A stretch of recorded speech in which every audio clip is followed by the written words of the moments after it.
സ്ക്രീനിന്റെ മുകളിലെ വലതുവശത്ത് ലോഗിൻ എന്ന ബട്ടൺ കാണാം. ലോഗിൻ ബട്ടണിൽ ടാപ്പ് ചെയ്താൽ ലോഗിൻ പേജ് തുറക്കും. പുതിയ യൂസർ ആണെങ്കിൽ രജിസ്റ്റർ എന്ന ഓപ്ഷനിൽ ടാപ്പ് ചെയ്യുക. ഇതോടെ രജിസ്റ്റർ പേജ് തുറക്കും. ഇവിടെ ഫുൾ നെയിം നൽകുക. തുടർന്ന് ഫോൺ നമ്പർ നൽകുക.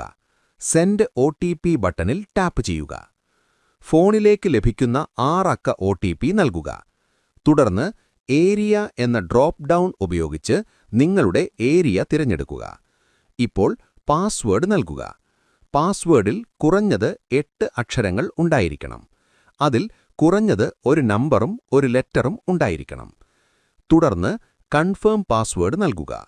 എല്ലാ വിവരങ്ങളും നൽകിയ ശേഷം രജിസ്റ്റർ ബട്ടണിൽ ടാപ്പ് ചെയ്യുക. ഇതോടെ വീണ്ടും ലോഗിൻ പേജ് തുറക്കും. ഇവിടെ ഫോൺ നമ്പറും നിങ്ങൾ സജ്ജമാക്കിയ പാസ്വേഡും നൽകുക.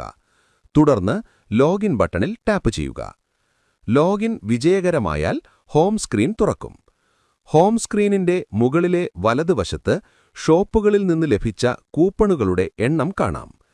കൂപ്പൺ എണ്ണത്തിൽ ടാപ്പ് ചെയ്താൽ ഒരു പുതിയ പേജ് തുറക്കും. ഈ പേജിൽ ക്ലെയിം ചെയ്ത കൂപ്പണുകളുടെ എണ്ണം കാണാം. താഴെ കൂപ്പൺ എണ്ണത്തിന്റെ അടിസ്ഥാനത്തിൽ ഉള്ള മൈൽസ്റ്റോൺ കാണാം. അതിനു താഴെ റിവാർഡ്സ് സെക്ഷൻ കാണാം. ഇവിടെ മൈൽസ്റ്റോൺ റിവാർഡ്സും ലക്കി ഡ്രോ റിവാർഡ്സും കാണിക്കും. അതിനു താഴെ കൂപ്പൺ ഹിസ്റ്ററി സെക്ഷൻ കാണാം. ഇവിടെ വിവിധ ഷോപ്പുകളിൽ നിന്ന് ക്ലെയിം ചെയ്ത കൂപ്പണുകളുടെ വിവരങ്ങൾ കാണാം. ഹോം സ്ക്രീനിൽ കൂപ്പൺ എണ്ണത്തിനടുത്ത് നിങ്ങളുടെ പേര് കാണാം. നിങ്ങളുടെ പേരിൽ ടാപ്പ് ചെയ്താൽ പ്രൊഫൈൽ പേജ് തുറക്കും. പ്രൊഫൈൽ പേജിൽ അക്കൗണ്ട് സെറ്റിംഗ്സ് എന്ന സെക്ഷൻ കാണാം. ഇവിടെ personal information, reviews, complaints, reset password എന്നിങ്ങനെ ഓപ്ഷനുകളുണ്ട്.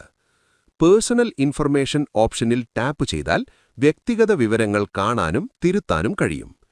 റിവ്യൂസ് എന്ന ഓപ്ഷനിൽ ടാപ്പ് ചെയ്താൽ നിങ്ങൾ ഷോപ്പുകൾക്ക് നൽകിയ റിവ്യൂ വിവരങ്ങൾ കാണാം. കംപ്ലയിൻറ്റ്സ് എന്ന ഓപ്ഷനിൽ ടാപ്പ് ചെയ്താൽ നിങ്ങൾ ഷോപ്പുകളോട് നൽകിയ പരാതികളുടെ വിവരങ്ങൾ കാണാം. കസ്റ്റമർക്ക് പാസ്വേഡ് മാറ്റണമെങ്കിൽ റീസെറ്റ് പാസ്വേഡ് എന്ന ഓപ്ഷനിൽ ടാപ്പ് ചെയ്യുക. ഓൾഡ് പാസ്വേഡ് നൽകുക. തുടർന്ന് ന്യൂ പാസ്വേഡ് നൽകുക. വീണ്ടും ന്യൂ പാസ്വേഡ് നൽകുക. അവസാനം സേവ് ന്യൂ പാസ്വേഡ് ബട്ടണിൽ ടാപ്പ് ചെയ്യുക. Home screen